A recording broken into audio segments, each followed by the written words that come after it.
morning, everyone. Thank you also from my side to be here. Indeed, I will start maybe from artificial intelligence, which is actually the core topic today, and then lean into batteries and energies. And as we know, artificial intelligence moved from just a very simple exploration into fundamentally big deployment into companies and day-to-day use. We all use ChatGPTs, and adoption into businesses is also growing. And in that equation, energy is playing a very important role because it's not only a metric that goes into the equation, but is fundamentally a constraint in what AI can do in the future. And I would like to start with a very powerful chart here that shows the evolution in terms of capability of what AI can do today.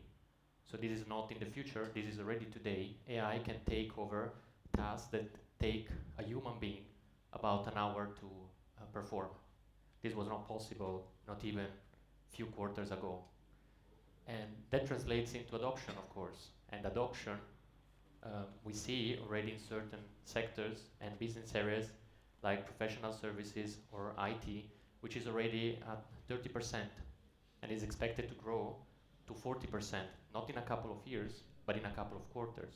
So adoption is also growing very fast as the capability of AI models. Which brings me naturally to relate the spending of the hyperscalers. This put very well in perspective why the largest US hyperscalers are spending on a forecast of 600 billions of US dollar this year. This is up 70% from the previous year and about 3 times more than what was spent, let's say, a couple of years ago. That was primarily cloud computing. And of course, a large part of these investments doesn't necessarily go into the IT chips, but it goes into the broad energy infrastructures. And we're seeing also how signing deals to secure energy is now becoming a very important pillar of the strategy of those hyperscalers. And when we look a little bit at the details of a data center from the perspective of energy consumption, then we see that the power density is actually the metric that we are looking for. And if we take an example of a legacy so-called data center, mainly focused on the usual cloud business, we had a power density of around 10 kilowatt per rack. AI workloads is already 10 times more power dense than those activities. And expectations of future workloads are 5 to 10 times higher than today. So here we clearly see that despite the dollars that we spend on IT chips, and even if we account for energy efficiency in the new chips and the new generation of chips, a large portion of those investments needs to go into the power, which is not only power generation, but also cooling, and everything that goes around the power infrastructure. So making sure that data centers have a constant flow of energy at any point in time and avoid micro outages. So here, again, very important, the power constraints versus the IT hardware constraint.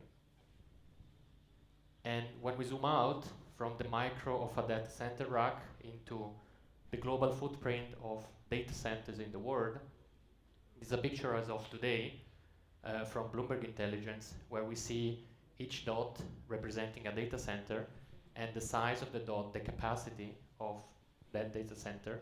Clearly, the big investments in cloud computing from the hyperscalers, which are depicted here in pink, is very much clustered in the US, with some obviously exposure in Europe and Asia.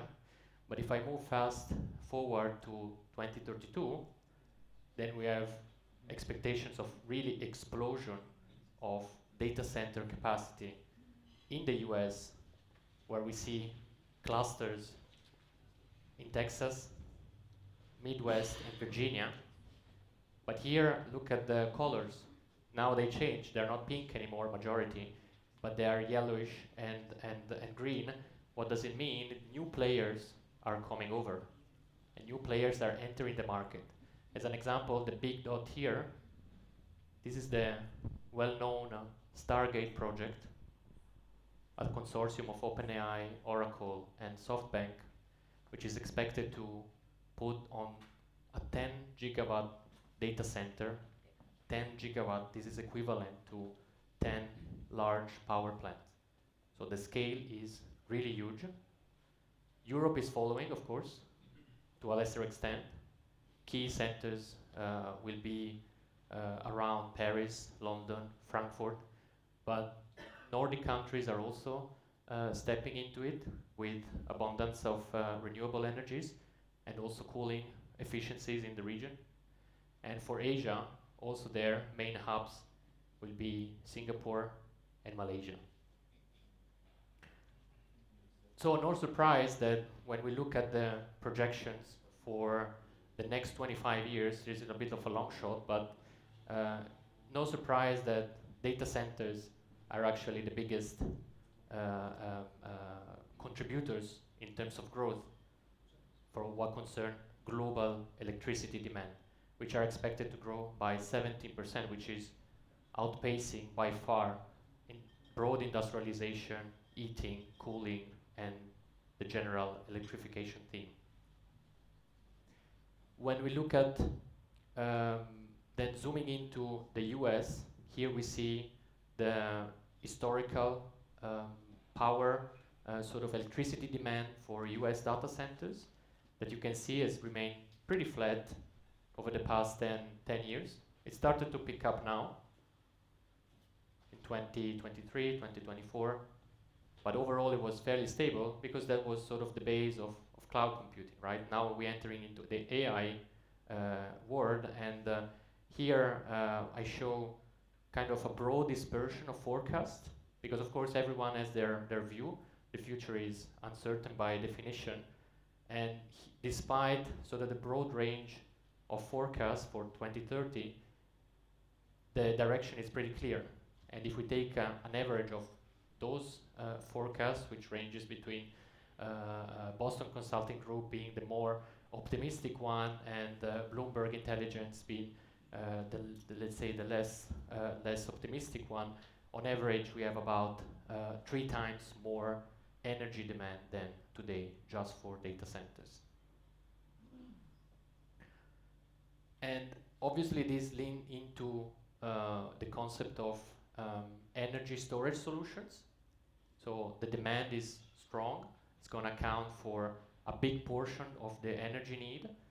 But how do we bridge that gap between producing the energy from a broad mix of energy sources, including renewables like solar and wind, that we know are not continuous over the day, and flow this into the data centers? And batteries have been instrumental in accelerating that process and stabilizing the grid, and also because prices of batteries have come down by about 90% over the past 10 years, making the technology more and more affordable.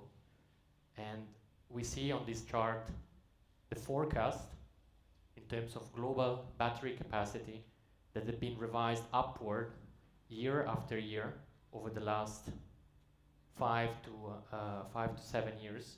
So I guess here very interesting to hear, and I guess this is a quite good link to the next panel about hearing more about global energy storage solutions. So I'll hand over back to Sasha. Here, a boring disclaimer slide is not investment advice. This is just research, so we can go into the details later. And please. Market is closed. Thank you. Very good.